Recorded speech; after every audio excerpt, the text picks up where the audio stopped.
this manuscript, I describe my hypothesis how eukaryotes were made by sex and why sex was of such importance for eukaryote evolution.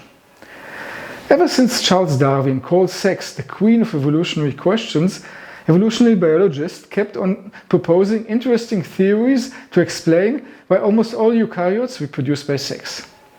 We know now that sex appeared very early on in eukaryote evolution, so that if we want to understand why it appeared, we have to look how these early ancestors of us lived.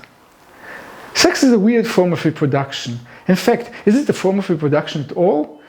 On planet Earth, cells of all organisms, prokaryotes and eukaryotes alike, reproduce by binary fission. In sex, on the other hand, two cells fuse and form one cell. This fused cell can subsequently undergo mitotic divisions, or it can undergo meiosis. In early eukaryotes, and in many extant unicellular ones, sex is not necessarily associated with reproduction. Eukaryotes formed from two organisms that belong to very different clades, archaea and bacteria. To the naked and not so naked eye, these tiny single-celled organisms may look similar. But from DNA sequence analysis we know that they are very different and diverged very long ago. Eukaryotes were formed when a bacterium ended an archaeon and formed a long-lasting symbiosis. The physical endosymbiosis between these two organisms was followed by a second process, the transfer of most of the bacterial/mitochondrial genes into the genome of the archaeon/host, the nuclear genome.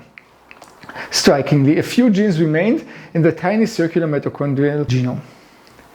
The transfer took place by random integrations of mitochondrial DNA fragments into the nuclear genome.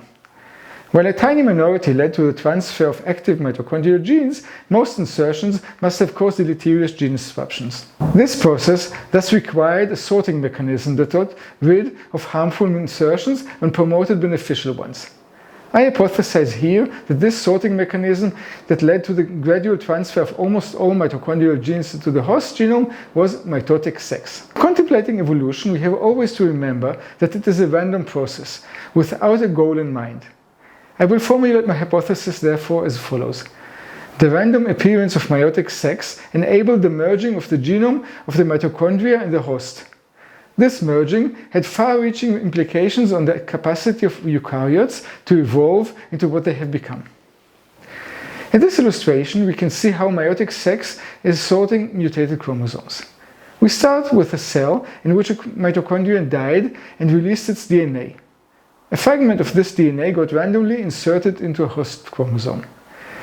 This cell fuses with another cell that has an insertion in a different chromosome.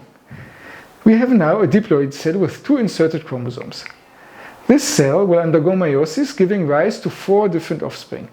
3 of these have retained one or both of the insertions, and 1 cell has reverted to wild type. These 4 cells will now compete, and the most adapted one will thrive on the expense of its siblings. For example, if both mutations were deleterious, the wild type will win out. If one insertion was beneficial, it will win out. To sum up, I propose the evolution of sorting mechanism of meiotic sex enabled the merging of the mitochondrial and host genomes. The amalgamation of genes from these two very different groups enriched the molecular repertoire of eukaryotes and enabled exquisite modes of regulation, giving rise to genuine and complex eukaryotic cells.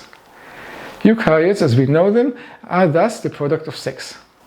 My hypothesis does not delve in depth into why meiotic sex was retained in almost all eukaryotes ever since. I discuss, however, one group. These tiny rotifers you see here, who abandoned sex 40 or more million years ago. The genome of these animals shows what happens if you abstain from sex for such a long time. To learn more, you will have to read the manuscript. I hope you will enjoy the read and find it thought-provoking. I will be delighted to hear what you think of my hypothesis. Thank you very much.